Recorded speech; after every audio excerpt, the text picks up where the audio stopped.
What's up, YouTube?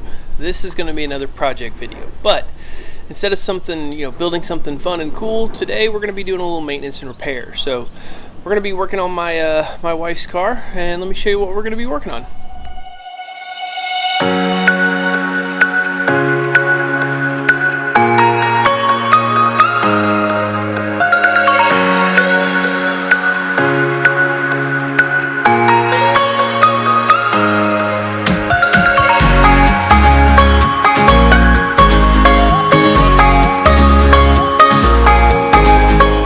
My wife's 2016 Jeep Renegade. Over the last year or so, it's started developing a pretty bad vibration at idle.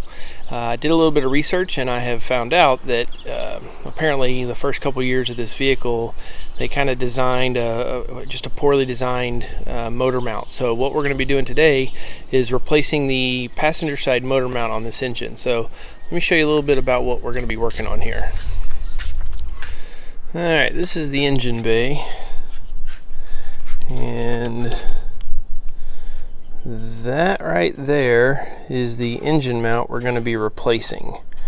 I don't know if you can tell, but you can just look real close, you can see, in fact let me see if I zoom in a little bit, you can see that sort of dirty line right there, that brown spot, and that black is the rubber part of the motor mount. You can see here the motor mount's kind of pulled out from that.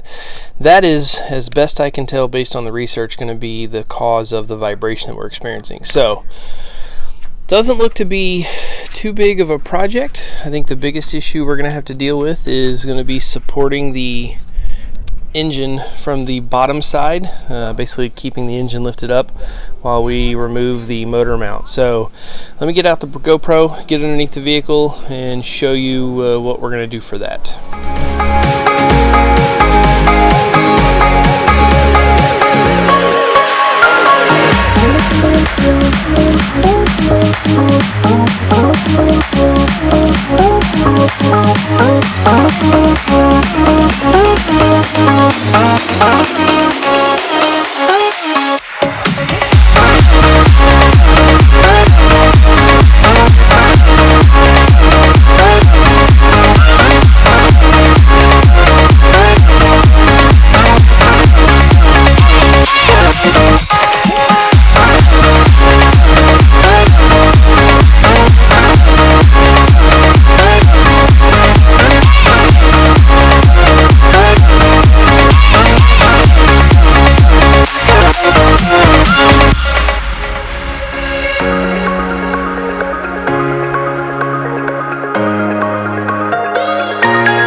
So now that we have the skid plate off, we can throw a jack, the 2x4 or something, on the oil pan there to support that side of the engine. So let's do that now.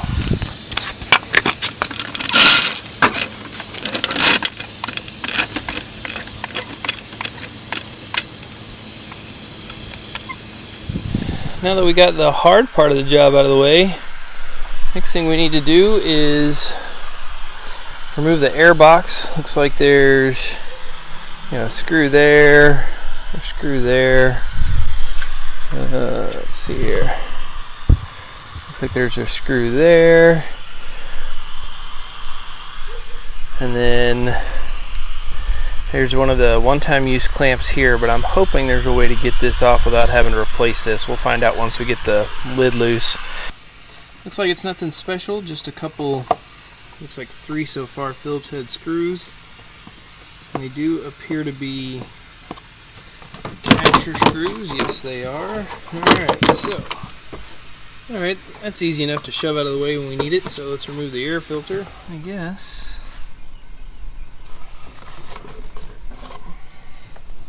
Based on how much it's moving, I feel like it's just, yep, there we go. It's just pressed in there with rubber grommets. So, looks like we got a little clamp right there holding that on. I removed those 3 screws. Right now I'm holding the lid of the airbox back, but I removed those 3 screws, and it seemed like it was held in there pretty good. And what you'll see is there's this that fits down in that rubber grommet, and then there's two more. Trying to do this one-handed stuff. There's two more. You got 1 and 2, and they fit in those two little rubber grommets right there. So just takes a little snug, little tug on that box to get it out of the way. Now we're just trying to get this clamp loose so that we can get the airbox, so the bottom of the airbox, completely out of the way. Okay. Now the airbox is out of our way. This will be super easy.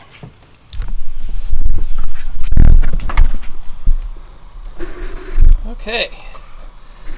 This is the motor mount that we're going to be replacing. As you can see, there's 1, 2, 3 bolts on the motor side, and then 1, 2, 3 bolts on the chassis side. Let's get those out and get this thing replaced real quick. This is going to require a tool that probably most of y'all don't have. The only reason I have this particular socket is because I used to own a BMW and BMWs use these. So this bolt right here is, it's called an E-bolt, I guess. What you have to have is this special E-socket. It looks like that is a size 14 E-socket. You can get them at Harbor Freight's where I got mine, super cheap. I've really only used it one other time. So, looks like that's what we need to get these bolts out of the way. Looks like that wiring harness, no, that won't be a problem. As you can see, I did, to make my life a little bit simpler, I did just throw a bungee cord around this over to the windshield wiper to hold the airbox lid out of my way. So, let's see if I can't get y'all a good angle to be able to see what we're doing here.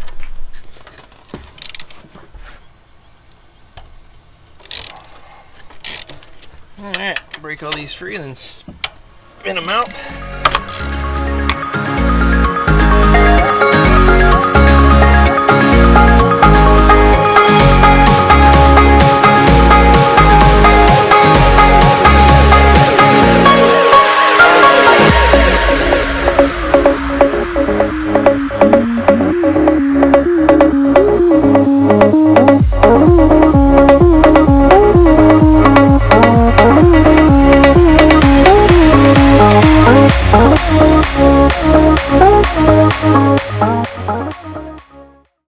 I don't know if y'all could tell from that last clip, but the motor was actually starting to fall, so apparently my little 1.5 ton jack had run out of room. It wasn't actually supporting the vehicle, so had to grab the big boy out. Of course, all I did was, you know, throw that 2x4 on there, and it seems to be fixed.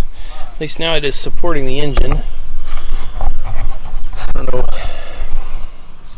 how well y'all will be able to tell that, but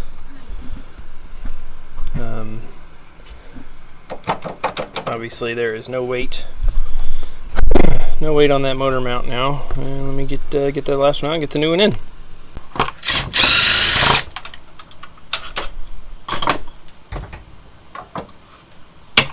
Okay, yeah. I don't think that motor mount was doing any good whatsoever. Yeah, apparently this was such a common issue that Mopar actually redesigned this whole mount. In fact, I'll try and show you the differences between the two. This is the old worn out floppy motor mount, and like I said, you can tell that is, I don't know if you'll be able to see in there, but it is just completely torn all the way around. There is nothing holding it together. And this is the new one. So as you can see, looks like they added some to this and they made this part wider, it looks like. Yeah, it looks like they just made the whole thing wider, and there's a lot more rubber in there. So it does look like we're going to have to transfer over this little rubber grommet for the air box. So we'll get the new motor mount back into place. Let's start with the Start with the chassis side. Those are the shorter bolts, so those will be a little bit harder to get an angle. Plus, those look to be good and wide. So, get these over here and get them threaded in a little bit. Alright, get those threaded in. Just a little bit, still leave a little bit of play in there. And then let's see how hard it's going to be to line up the engine side.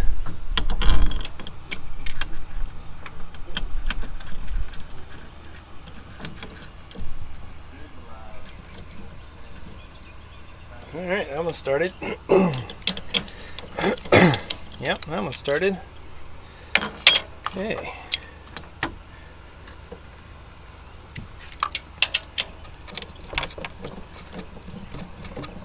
Yep, that one started. Alright.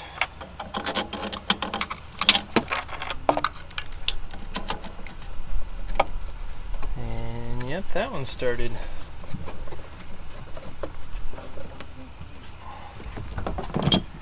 Just make sure that one started. It feels a little snug. I just don't want to get it cross-threaded in there. No, that started just fine. Alright.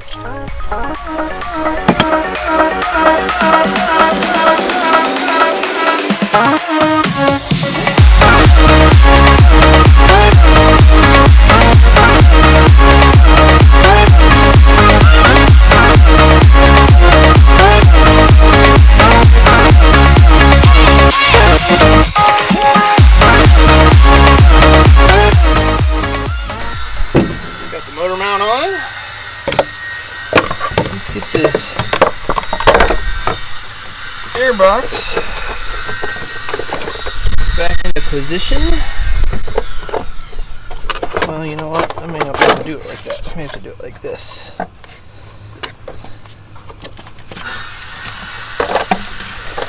Yeah, this is always the trickiest part. Something that's held into position 3 different ways, getting everything lined up. Alright, that wasn't bad at all. Alright, temporarily we're gonna throw this dirty air filter back in here just so I can see if it has less vibration.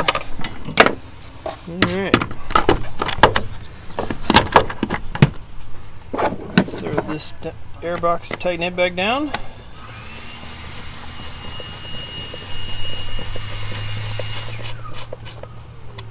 One.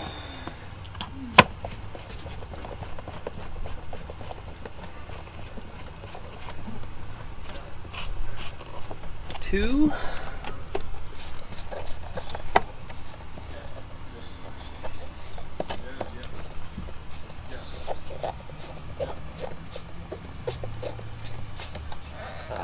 And 3.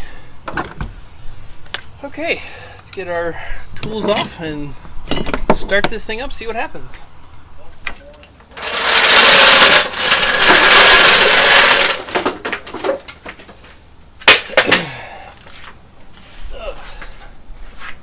Now the fun part. This is the part I hate.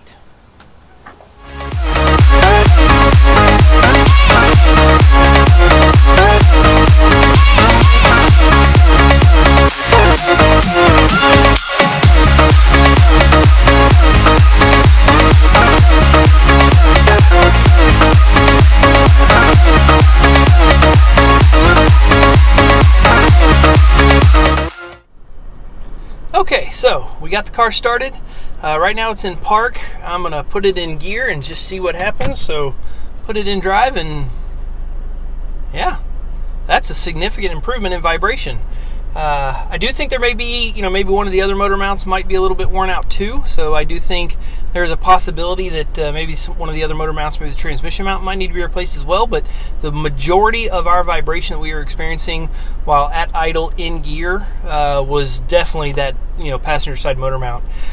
Job took me about an hour. Actually took me a little longer because I was filming, but most people I would say could probably get it done in about an hour. If you don't have the Trailhawk with a skid plate, you could probably get it done even quicker.